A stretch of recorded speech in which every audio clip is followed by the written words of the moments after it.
So the other piece that I think, as you think about your personal brand, it's important to raise is the idea of weaknesses and strengths. We all, think about this a little bit. We all know we have strengths and weaknesses, but what I will suggest to you, and I recently, just last week, wrote a blog post for the Harvard Business Review about this, is that your weakness, quote unquote, may actually be your competitive advantage. And I'll tell you what I mean by that. This is a woman named Libby Wagner, who I interviewed for Reinventing You. Libby Wagner started her career as a poet. She has an MFA, written 3 chapbooks of poetry. She was a tenured community college professor of creative writing and women's studies. So this is not necessarily someone that you would expect to become a management consultant. The very career that Joanne ran away from, Libby, the poet, decided she wanted to enter.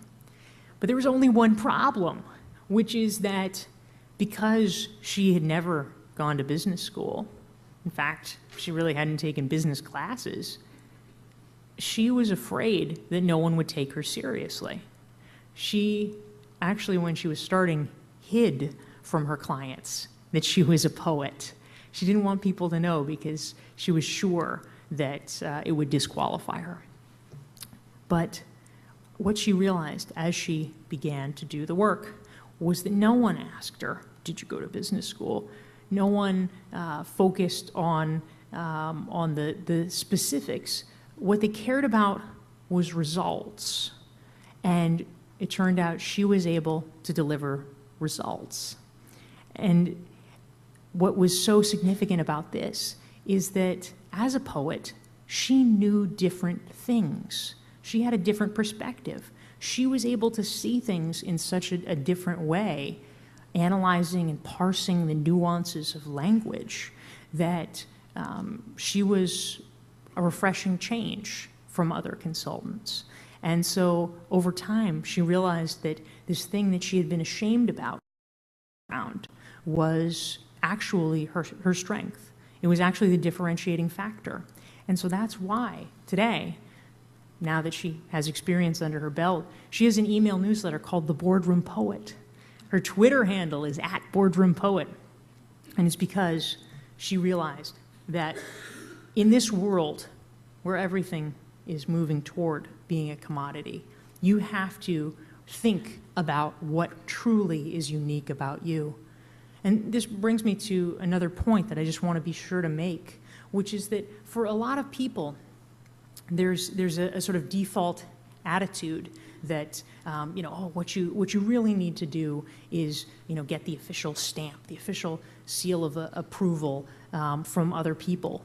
But what actually matters is results, and having your own vision of what you want to know, where you want to go, and in a targeted way getting those skills. And that's why I think that programs like SMU's are so valuable, because if you can take targeted interventions where you're learning the specific things that you need, that's one of the most effective ways that you can really grow as a leader.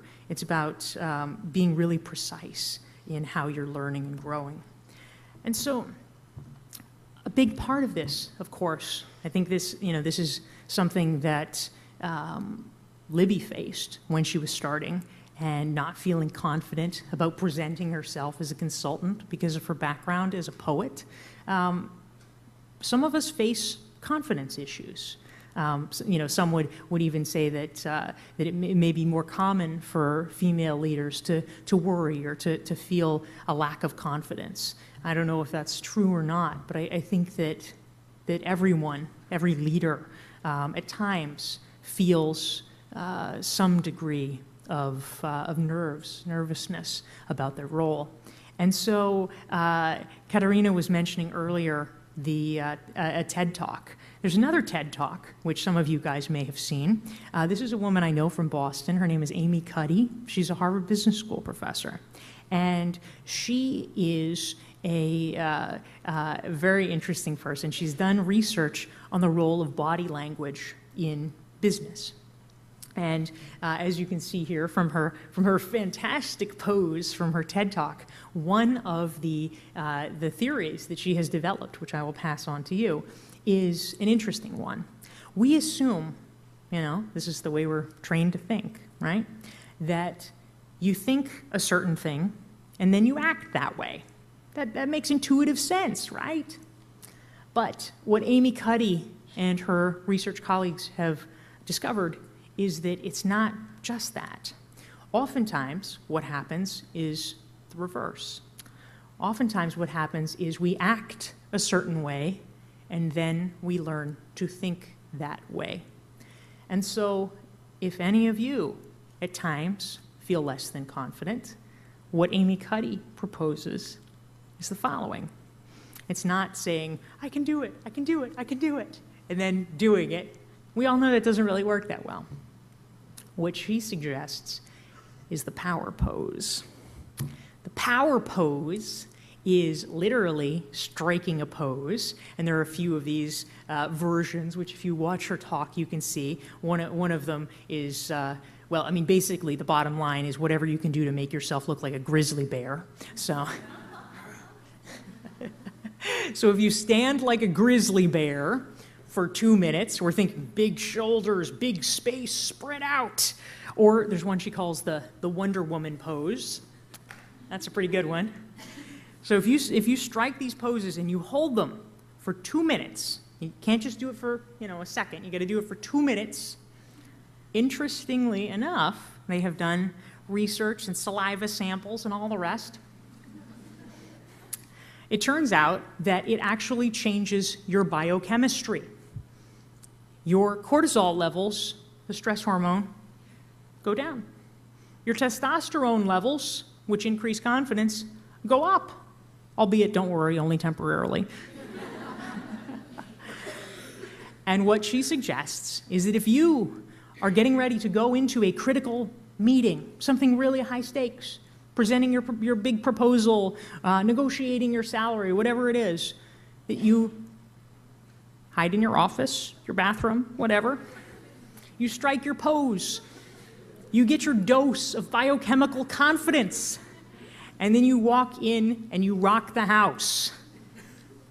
That is one life hack I will propose to you today. There are a few other life hacks that I wanted to share as well. How do you apply some of these things? What can you do to take home tonight, tomorrow, some tips to make you a more effective leader?